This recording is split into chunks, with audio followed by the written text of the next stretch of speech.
ونصلي على رسوله الكريم أما بعد فأعوذ بالله من الشيطان الرجيم بسم الله الرحمن الرحيم لو أنزلنا هذا القرآن على جبل لرأيته خاشعا متصدعا من خشية الله صدق الله العظيم.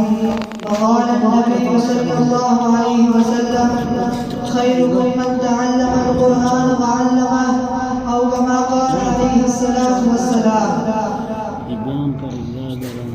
محترم اساتذہ اکرام اور میرے گلشن کے انور کے چہکتے مہکتے بلبلوں اور میرے آنے والے معزز مہمانوں، السلام علیکم ورحمۃ اللہ وبرکاتہ. آج میں آپ حضرات کے سامنے فضیلت قرآن کے موضوع پر لفظ شیئر کرنے کی جسارت کرنا چاہتا ہوں.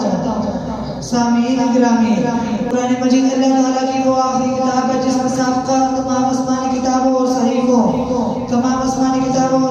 کے معتدل اور مناسب تعلیمات درج ہے. یہ کتاب کائنات کی روح اور اس کی حقیقی حیات ہے. اللہ تعالیٰ نے اس کتاب کو سب سے اعلیٰ مقام پر فرمایا. فرماتے ہیں ذالک الکتاب لا ریب فیہ، یہی وہ کتاب ہے جس میں کسی بشر کو شبہ کا گنجائش نہیں. حاضرین محترم، میں نے قرآن سے پوچھا بتا تیرا نام کیا ہے؟ قرآن نے جواب دیا قرآن مجید، میرا نام قرآن مجید ہے. میں نے قرآن سے پوچھا بتا تیری زبان کیا ہے؟ قرآن نے جواب دیا بلسان عربی مبین، میری زبان عربی ہے.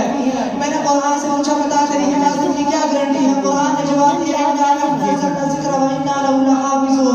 میری حفاظت کا ذمہ خود خالق کائنات نے دیا ہے. میں نے قرآن سے پوچھا بتا جس میں کسی بشر کو چھپا کی گنجائش تو نہیں؟ قرآن نے جواب دیا ذالک الکتاب لا ریب فیہ، اس میں کسی بشر کو چھپا کی گنجائش نہیں. میں نے قرآن سے پوچھا تو کہاں رہا؟ قرآن نے جواب دیا فی لوح محفوظ، میرا اس میں لوح محفوظ تھا. میں نے قرآن سے پوچھا تجھے کون آیا؟ قرآن نے جواب دیا نزل بہ الروح الامین. میں نے قرآن سے پوچھا تو کس پر آیا؟ قرآن نے جواب دیا نزل علی محمد. میں نے قرآن سے پوچھا تو کس کی طرف سے آیا؟ قرآن نے جواب دیا تنزیل من رب العالمین. میں نے قرآن سے پوچھا تو کس مہینے میں آیا؟ قرآن نے جواب دیا شہر رمضان الذی انزل فیہ القرآن. میں نے قرآن سے پوچھا تو کس رات میں آیا؟ قرآن نے جواب دیا انا انزلناہ فی لیلۃ القدر. میں نے قرآن سے پوچھا تو کیوں آیا؟ قرآن نے جواب دیا ھدی للناس. حضور اکرم صلی اللہ علیہ وسلم نے فرمایا ان اشرف امتی حاملۃ القرآن، تم میں سے حامل لوگ وہ جو قرآن